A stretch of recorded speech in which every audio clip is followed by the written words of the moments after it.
Proclamación del Santo Evangelio de Jesucristo según San Lucas. En aquel tiempo Jesús fue a Nazaret, donde se había criado. Entró en la sinagoga, como era su costumbre hacerlo los sábados, y se levantó para hacer la lectura. Se le dio el volumen del profeta Isaías, lo desenrolló y encontró el pasaje en que estaba escrito: El Espíritu del Señor está sobre mí, porque me ha ungido para llevar a los pobres la buena nueva, para anunciar la liberación a los cautivos y la curación a los ciegos, para dar libertad a los oprimidos y proclamar el año de gracia del Señor. Enrolló el volumen, lo devolvió al encargado y se sentó. Los ojos de todos los asistentes a la sinagoga estaban fijos en él.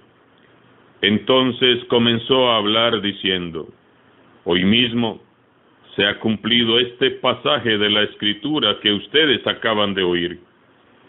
Todos le daban su aprobación y admiraban la sabiduría de las palabras que salían de sus labios, y se preguntaban: ¿no es este el hijo de José?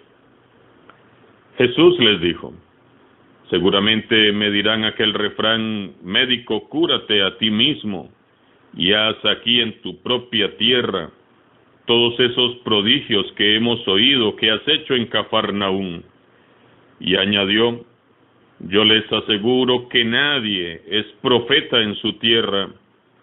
Había ciertamente en Israel muchas viudas en los tiempos de Elías, cuando faltó la lluvia durante 3 años y medio y hubo un hambre terrible en todo el país. Sin embargo, a ninguna de ellas fue enviado Elías, sino a una viuda que vivía en Sarepta, ciudad de Sión. Había muchos leprosos en Israel en tiempos del profeta Eliseo. Sin embargo, ninguno de ellos fue curado, sino Naamán, que era de Siria. Al oír esto, todos los que estaban en la sinagoga se llenaron de ira, y levantándose lo sacaron de la ciudad, y lo llevaron hasta una barranca del monte, sobre el que estaba construida la ciudad, para despeñarlo. Pero él, pasando por en medio de ellos, se alejó de allí. Palabra del Señor.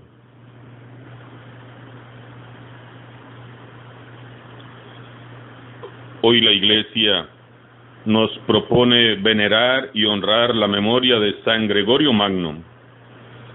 San Gregorio Magno es el cuarto y último de los originales doctores de la Iglesia latina. Defendió la supremacía del Papa y trabajó por la reforma del clero y de la vida monástica. Combatió la herejía nestoriana. Hizo contribuciones claves a la cristología. Nació en Roma alrededor del año 540, hijo de Jordianus, un senador afluente que llegó a renunciar al mundo y ser uno de los 7 diáconos de Roma. Después de que Gregorio adquiriese una buena educación, el emperador Justino lo nombró en 574 magistrado principal de Roma. Tenía solo 34 años. Después de la muerte de su padre, edificó 7 monasterios, el último de los cuales fue en su propia casa en Roma, que se llamó Monasterio Benedictino de San Andrés.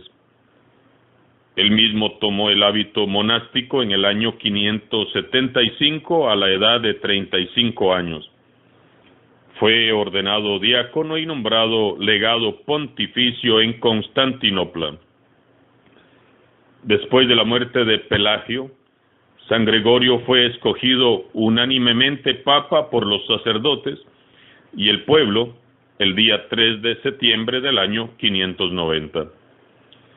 Ejerció su cargo como verdadero pastor en su modo de gobernar, en su ayuda a los pobres, en la propagación y consolidación de la fe, Mantenía contacto con todas las iglesias y a pesar de sus sufrimientos y labores, compuso grandes obras. Entre ellas hay magníficas contribuciones a la liturgia de la misa y al oficio divino.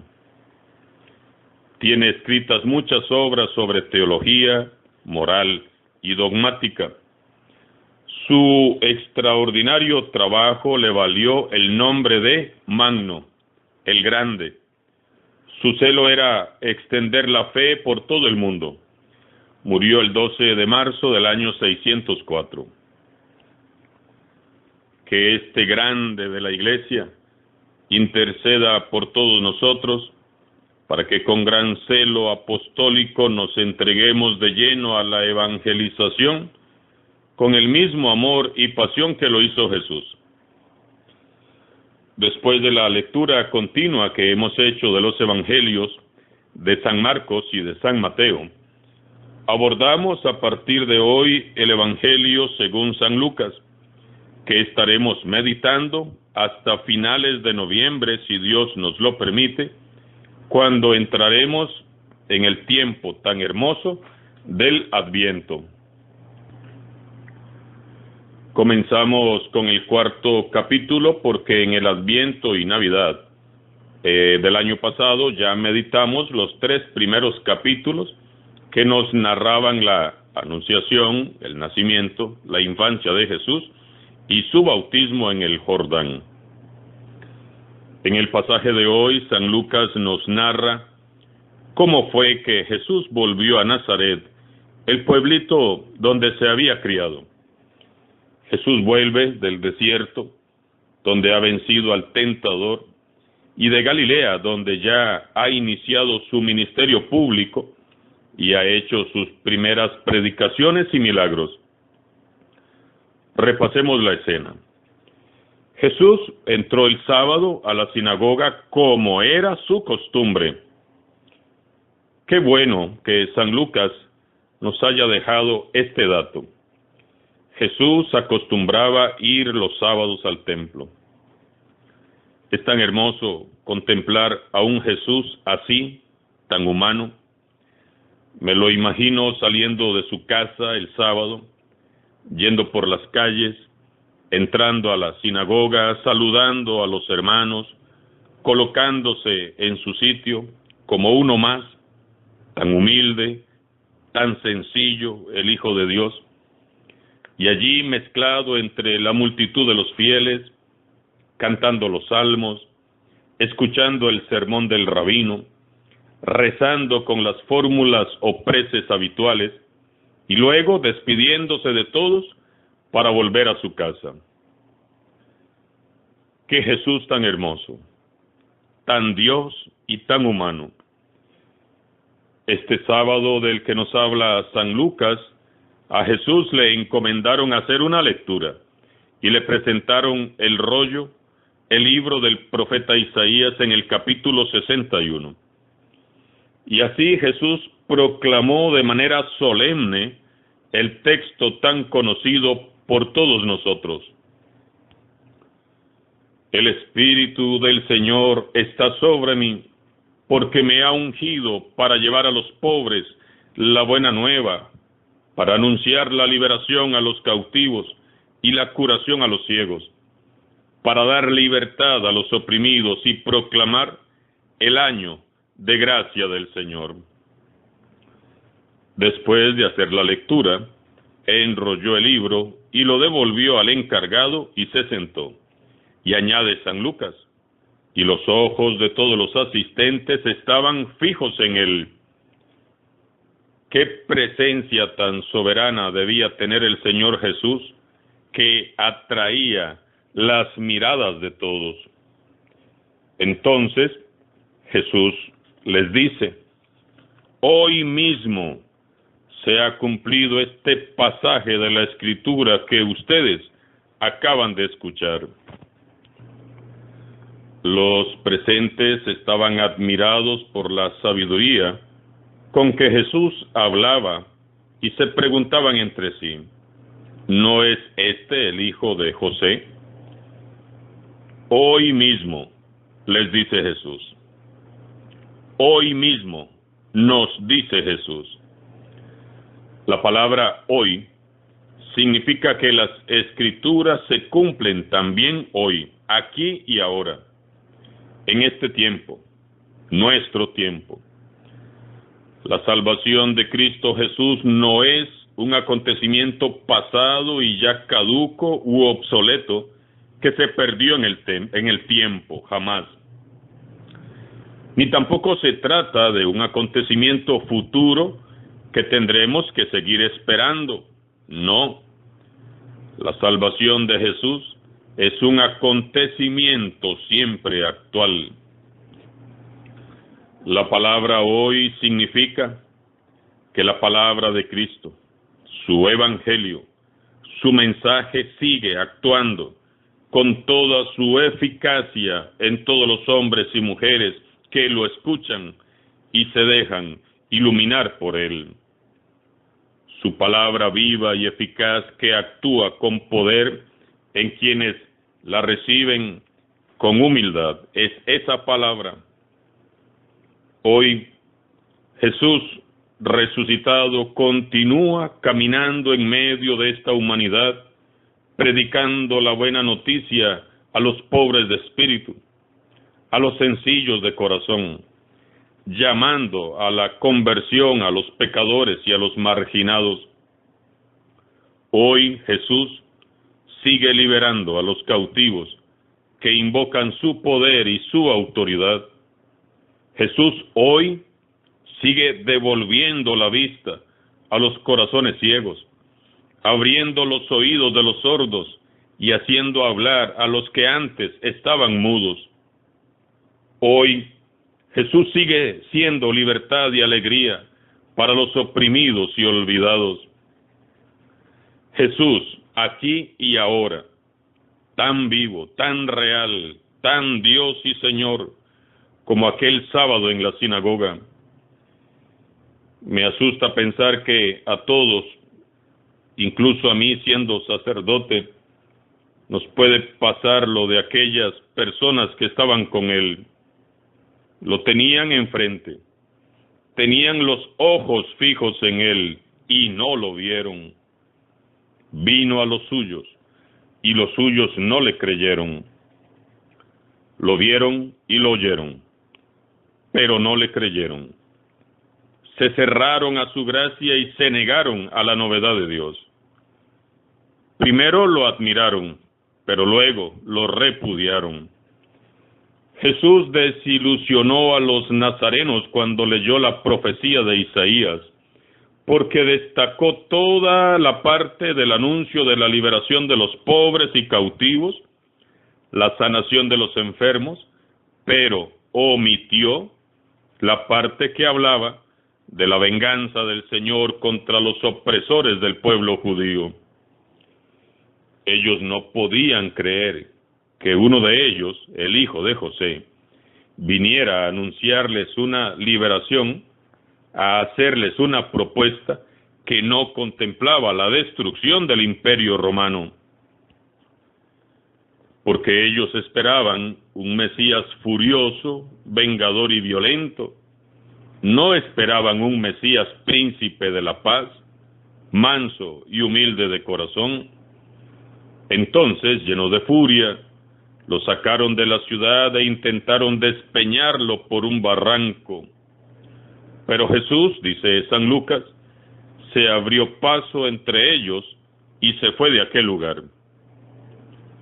Qué mal que salen las cosas cuando intentamos sacar a Jesús de nuestras vidas, de nuestras familias y comunidades. Cuando intentamos despeñarlo de nuestra sociedad. Jesús se abrirá paso entre los incrédulos y seguirá reinando por los siglos de los siglos. Los ingenuos son aquellos que piensan que se han deshecho de Jesús. Expulsamos al Señor cuando incrédulos cuestionamos su palabra, su mensaje, su misión. Echamos fuera a Jesús cuando muy seguros de nosotros mismos y muy autosuficientes, creemos que todo lo podemos sin Dios. Echamos fuera a Jesús cuando permitimos que nos consuma la soberbia, el orgullo, la mentira, el egoísmo. Donde hay estas cosas, allí no cabe Jesús. Todos decimos que Jesús es el Salvador, el Mesías anunciado por los profetas y que está presente entre nosotros. Pero muchas veces, como aquellos nazarenos, dudamos de Él. No lo aceptamos, no nos gusta lo que nos dice. Él no siempre se ajusta a nuestros planes personales. Y cuando no nos gusta lo que nos dice, simplemente le damos la espalda y lo olvidamos.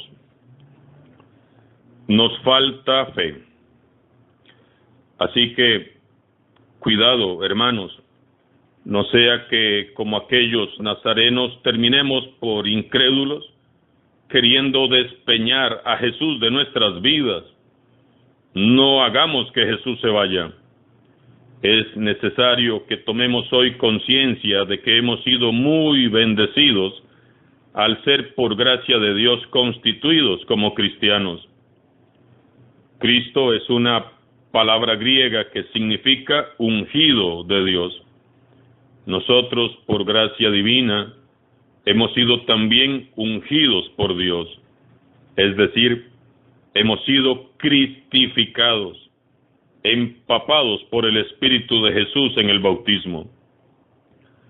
Por cuanto el Espíritu del Señor está también sobre nosotros, porque nos ha ungido para llevar a los pobres la buena nueva, para anunciar la liberación a los cautivos y la curación a los ciegos, para dar libertad a los oprimidos y proclamar el año de gracia del Señor. Meditemos con humildad, hermanos y hermanas. Preguntémonos, ¿es así como concibo yo mi vida cristiana? ¿Vivo mi fe como un ungido del Señor? ¿Anuncio la buena nueva de Jesús a los pobres? ¿Proclamo la libertad de Cristo para los cautivos y los oprimidos? ¿Soy luz de Cristo para los ciegos? ¿Estoy proclamando yo con mi vida la gracia, la novedad, el amor del Señor? ¿Llevo dignamente mi título de cristiano? ¿Lo cuido, lo honro, lo defiendo? Llevar a los pobres la buena nueva para anunciar la liberación a los cautivos y la sanación a los ciegos, para dar libertad a los oprimidos y proclamar el año de gracia del Señor. Este es el proyecto de Dios para esta iglesia, y con este proyecto deberíamos de estar todos bien identificados y comprometidos. Ahora más que nunca, la iglesia necesita del testimonio de cristianos verdaderos, de cristianos auténticos, que asuman de lleno el proyecto y la misión de Jesús. Cada uno de nosotros tiene en su propio entorno pobres, oprimidos, encarcelados, ciegos, a los que debemos de anunciar la buena nueva, sanar, liberar y devolver la vista. Hemos sido ungidos. El Espíritu del Señor está sobre nosotros tal como Él nos lo ha prometido. Permitamos que la unción de Dios fluya con poder y autoridad por nuestras manos, por nuestros labios y nuestros gestos. Hoy, los destinatarios de su proyecto evangelizador siguen siendo los pobres, los cautivos, los ciegos y los oprimidos. Sobre ellos quiere hoy Jesús seguir actuando, anunciando la buena noticia, dando libertad, dando luz a los ojos, oído a los sordos, anunciando la gracia de Dios para toda la humanidad. Para esto, Cristo cuenta contigo y tú cuentas con su gracia. Hemos sido cristificados por su amor y su gracia en el bautismo. San Gregorio Magno ruega por nosotros. Alabado sea Jesucristo, sea por siempre bendito y alabado.